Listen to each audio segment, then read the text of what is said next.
Hi, hello, this is Srinivas Reddy from AP Today. Good morning to all. Jagan ప్రభుత్వం పతనం అవటానికి రోజుకో కారణం చెప్పుకుంటూ వస్తున్నాం. ఈరోజు జగన్మోహన్ రెడ్డి అన్ని చూసుకుంటాళ్లే, జగన్మోహన్ రెడ్డి గారి ద్వారానే, జగన్మోహన్ రెడ్డి గారికి ఉన్నటువంటి చరిష్మా వల్లనే నేను గెలుస్తాలే అని ఎమ్మెల్యే అభ్యర్థులు ప్రదర్శించినటువంటి నిర్లిప్తత, ఎమ్మెల్యే అభ్యర్థులు ప్రదర్శించినటువంటి ఓవర్ కాన్ఫిడెన్స్ ఒక కారణమైతే,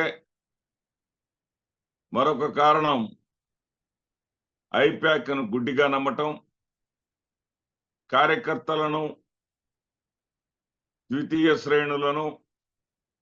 శ్రేణి నాయకులను ఎమ్మెల్యేలు పూర్తిగా విస్మరించడం, ఐప్యాక్ వాలంటీర్లు ఏదొచ్చినా సరే వాలంటీర్లు చూసుకుంటారులే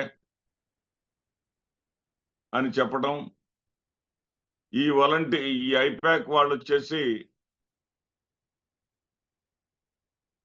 ఎక్కువగా నెగటివ్ గా మాట్లాడే వాళ్ళ దగ్గర నుంచే ఫీడ్బ్యాక్ తీసుకోవటం, ఆ ఫీడ్బ్యాక్ తీసుకెళ్లి జగన్మోహన్ రెడ్డి గారికి ఇవ్వటం,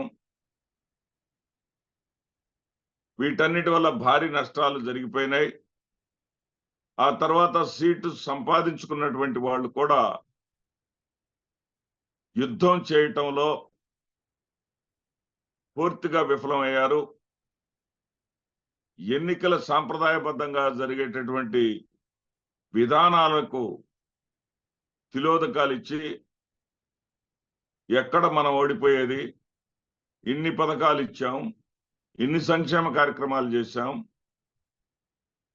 ప్రతి ఇంటికి లక్షల రూపాయల ప్రయోజనాలను చేకూర్చాం, మనం ఎందుకు ఓడిపోతాం, జగన్మోహన్ రెడ్డి ఎలా ఓడిపోతాడు, జగన్మోహన్ రెడ్డి గారి కోసం మనకు కూడా ఓట్లు వేస్తారు కదా అనేటటువంటి అతి విశ్వాసం వైఎస్ఆర్సీపీ ప్రభుత్వాన్ని దించేసే వరకు వెళ్ళింది. ఇక్కడ నేను ప్రధానంగా ఈ అంశాన్ని ఘంటాపదంగా ఎలా చెప్పగలనంటే, నాకు సొంత సోదరుల్లాగా నాకు ఎప్పుడు అందుబాటులో ఉండేటటువంటి వ్యక్తి ఒక అతను ఉన్నాడు. నేను లెక్చరర్గా ఉండేటటువంటి రోజుల్లో ఆయన ఆర్టీఓగా ఉన్నతాధికారిగా ఉండేవాడు. ఆ తర్వాత జగన్మోహన్ రెడ్డి గారి పిలుపు మేరకు రాజశేఖర రెడ్డి గారి హయాంలోనే ఆ వైఎస్ఆర్ కుటుంబంతో ఉన్నటువంటి అనుబంధం కారణంగా ఆయన బద్వేల్లో రాజకీయ చక్రాన్ని తిప్పుతూ ఆయన రంగప్రవేశం చేశారు. బద్వేలు ఎస్సీ నియోజకవర్గం అయినప్పటికీ కూడా అక్కడ ఆ వైఎస్ఆర్సీపీ అభ్యర్థిని కానీ, గతంలో కాంగ్రెస్ అభ్యర్థిని కానీ గెలిపించేటటువంటి పూర్తి బాధ్యతల్ని ఆయన స్వీకరించాడు. ఆయన ప్రస్తుతం ఎమ్మెల్సీగా ఉన్నాడు. ఆయన పేరు డిసి గోవిందరెడ్డి. ఆ డిసి గోవిందరెడ్డి గారుతో నేను రెగ్యులర్ గా టచ్ లో ఉంటాను. ఆయన ఒక ప్రణాళిక ప్రకారం వాలంటీర్లను నమ్మలేదు, ఐప్యాక్ను నమ్మలేదు. ఆయన ద్వితీయ శ్రేణి నాయకులను, పార్టీ కార్యకర్తలను మాత్రమే నమ్ముకున్నాడు. పార్టీ కార్యకర్తలను, ద్వితీయ శ్రేణి నాయకులను నమ్ముకోవటమే కాకుండా వాళ్ళకి సంపూర్ణమైనటువంటి బాధ్యతలు అప్పగించాడు. సంపూర్ణమైనటువంటి బాధ్యతలు అప్పగించి అక్కడ డివిజన్ల వారీగా ఏర్పాటు చేసి, ఆ డివిజన్లకు ఒక టీముని సెట్ చేసి, కార్యకర్తల టీముని సెట్ చేసి, ఆ కార్యకర్తల్లో డిసి గోవిందరెడ్డి గారు తనకి అనుయాయులుగా ఉండేటటువంటి తన దగ్గర వారైనటువంటి రమణారెడ్డి ఇలాంటి వారితో వాళ్ళు కూడా ఒక టీముగా ఉండి వాళ్ళు కూడా కొన్ని ప్రాంతాలకు వెళుతూ వాళ్ళు స్వీకరించినటువంటి ప్రాంతాల్లో పనిని వాళ్ళు చేసి చూయించి ఈ విధంగా మీరు కూడా చేయండి అని కార్యకర్తలను ద్వితీయ శ్రేణి నాయకులను అడగటం జరిగింది. ఇక్కడ జగన్మోహన్ రెడ్డి గారి తప్పు లేశ మాత్రం కూడా లేదు. కొంచెం అంటే కొంచెం కూడా జగన్మోహన్ రెడ్డి గారి తప్పు లేదు. ఏది ఆర్థిక నిధులు ఏర్పాటు చేయటంలో జగన్మోహన్ రెడ్డి గారు ఏదైతే అవినీతికి దూరంగా ఎమ్మెల్యేలని వాళ్ళని ఉంచారో, మీరు అవినీతి చేయాల్సినటువంటి అవసరం లేదు, ప్రజలకు అందుబాటులో ఉంటే చాలు, ప్రజలకు సౌకర్యాలు అందజేస్తే చాలు, మీ ఎన్నికల ఖర్చు నేను చూసుకుంటాను అన్న విధంగా ఆయన మాటను నిలబెట్టుకుంటూ ఎన్నికల ఖర్చు ఆయనే చూసుకున్నాడు. కానీ ఇక్కడ జరిగింది ఏంటంటే డిసి గోవిందరెడ్డి లాంటి వాళ్ళు సాంప్రదాయబద్ధమైనటువంటి ఎన్నికల విధానాన్ని పాటించారు. ఎవరైతే కార్యకర్త ఉన్నారో, ఎవరైతే ద్వితీయ శ్రేణి నాయకుడు ఉన్నారో వారు సొంత డబ్బులు, జేబులో డబ్బులు ఖర్చు పెట్టుకునేటటువంటి అవసరం లేకుండా జగన్మోహన్ రెడ్డి గారు పంపించినటువంటి డబ్బులను ఆయా కార్యకర్తలకు, ఆయా ద్వితీయ శ్రేణి నాయకులకు వారి వారి అవసరాలను బట్టి అందజేశారు. ఇక్కడ మిగిలిన నియోజకవర్గాల్లో ఎక్కడైనా అలా జరిగిందంటే నాకు ఎక్కడ అలాంటి సమాచారం అందలేదు. ఇక్కడ నేరుగా గత ఎన్నికల్లో తెలుగుదేశం కానీ కాంగ్రెస్ పార్టీ కానీ అధికారంలో ఉన్నప్పుడు ఏ విధానం అయితే ఉండేదో ఎన్నికల ఖర్చులకు చోటా మోటా నాయకులందరినీ కూడా ఆ పోటీ చేసేటటువంటి అభ్యర్థి పిలిపించుకొని వాళ్ళందరి చేతిలో ఎన్నికల ఖర్చుల కోసం డబ్బులు అనేది ఇవ్వటం జరుగుతుందో ఆ విధంగా ఇవ్వటం అనేది 100% నిక్కచ్చిగా పాటించారు డిసి గోవిందరెడ్డి గారు. ఆ విధంగా చేసిన తర్వాత ఎన్నికల ప్రక్రియలో బ్రహ్మాండంగా పాల్గొన్నారు. ప్రతి గడప ఎక్కారు, దిగారు. ప్రతి చోట కూడా జగన్మోహన్ రెడ్డి గారు ఏదైతే ఓటర్లకు చేర్చవలసినటువంటి అన్ని అంశాలను కూడా చేర్చడం జరిగింది. ఈ సంధానకర్తల ద్వారా, ఈ కార్యకర్తల ద్వారా, ఈ ద్వితీయ శ్రేణి నాయకుల ద్వారా, ఈ టీం ద్వారా ఓటర్లందరికీ ఎప్పటికప్పుడు టచ్ లో ఉండటం జరిగింది. ఆ తర్వాత ఒక్కసారి బద్వేలు ఉప ఎన్నిక జరిగినప్పుడు నేను ఆయనకి ఉప ఎన్నిక క్లోజ్ అయిన తర్వాత పూర్తయిన వెంటనే, పోలింగ్ పూర్తయిన వెంటనే ఆయనకు ఫోన్ చేయటం జరిగింది. ఏంటి పరిస్థితి, బద్వేలు ఉప ఎన్నికలో ఎంత మెజార్టీ రావచ్చు అంటే దాదాపు 90,000 మెజార్టీతో మనం గెలుస్తున్నాం శ్రీనివాస్ రెడ్డి గారు అని చెప్పటం జరిగింది. అదేవిధంగా 90,000 మెజార్టీతో అక్కడ గెలిచాము. అక్కడ కంటెస్ట్ చేసినటువంటి భారతీయ జనతా పార్టీ తెలుగుదేశం పార్టీతో కొల్లుడైనప్పటికీ మరి సీఎం రమేష్ లాంటి వాళ్ళు జోక్యం చేసుకొని ఇంటింటికి డబ్బులు పంచినప్పటికీ డిసి గోవిందరెడ్డి గారు చెప్పిన విధంగానే 90,000 మెజార్టీతో అక్కడ గెలవడం జరిగింది.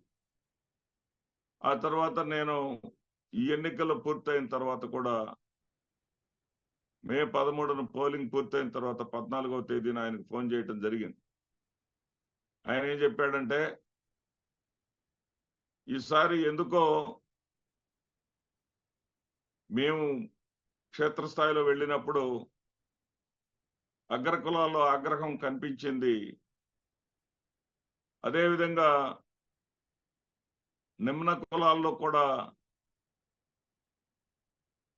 ఆయన అయితే మరి కాస్త పెంచుతానంటున్నాడు కదయ్యా, జగన్మోహన్ రెడ్డి గారు కనీసం మా రైతుల గురించి కూడా ఆలోచించలేదు, రైతులకు 1,00,000 రూపాయలు రుణమాఫీ అని ఉంటే బాగుండేది కదా అనేటటువంటి మాటలు వినపడ్డాయి అని చెప్పేసి ఆయన చాలా స్పష్టంగా చెప్పాడు. సరే, ఇంతకీ ఏమంటారన్నా? వ్యతిరేకంగా మాట్లాడారని చెప్తున్నారు. ఏం జరగబోతుంది మీ నియోజకవర్గంలో అడిగాను. అడిగితే అన్నా 20,000కు తగ్గకుండా 20,000 నుంచి 22,000 మధ్య మాత్రమే మనం గెలవబోతున్నాం. క్షేత్రస్థాయిలోకి వెళ్ళక ముందు నాకు 50,000 మెజారిటీ వస్తుందని లెక్కలు వేసుకున్నాను నేను. క్షేత్రస్థాయిలోకి వెళ్ళిన తర్వాత నేను ఎవరైతే కార్యకర్తలు ఉన్నారో, ఎవరైతే ద్వితీయ శ్రేణి నాయకులు ఉన్నారో వాళ్ళందరికీ టార్గెట్ ఇచ్చాను. సపోజ్ ఒక పోలింగ్ బూత్ లో 100 ఓట్లుంటే 100 ఓట్లలో వైఎస్ఆర్సీపీకి ఎన్ని వస్తాయని చెప్పేసి వాళ్ళని అడిగాను.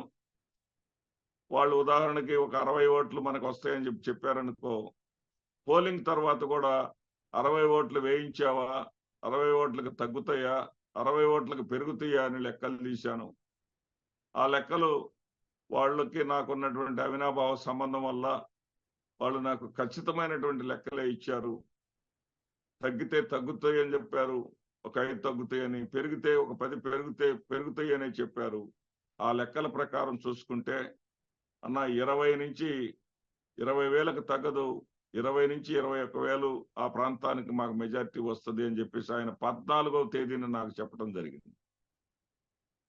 మరి తీరా ఎన్నికల ఫలితాలు చూస్తే అక్కడ అభ్యర్థినైనటువంటి సుధమ్మ అంతకుముందు ఆమె మీదే పోటీ చేసి ఓడిపోయిన వ్యక్తికి ఉన్న సానుభూతి ఉన్నప్పటికీ కూడా, డాక్టర్ గారికి సానుభూతి ఉన్నప్పటికీ కూడా, డిసి గోవిందరెడ్డి గారు ఏదైతే చెప్పారో 20,000కు పైచిలుకు మెజారిటీ తోటి సుధమ్మ అక్కడ గెలవటం జరిగింది. ఎందుకు ఇలా చేసుకోలేకపోయారో, మిగతా నియోజకవర్గాల్లోనేటువంటి ఎమ్మెల్యేలు ఎందుకు ఇలా చేసుకోలేకపోయారని ఒక ఆత్మ పరిశీలన చేసుకోవాలి.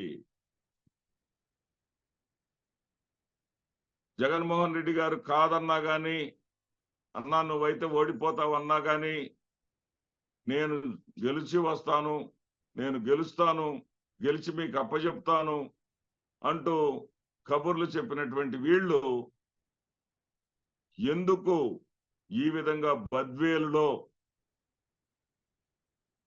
నిలబడినటువంటి అభ్యర్థి గాని, ఆ అభ్యర్థికి సహకరించినటువంటి నాయకులు గాని చేసిన విధంగా చేసుకోలేదు?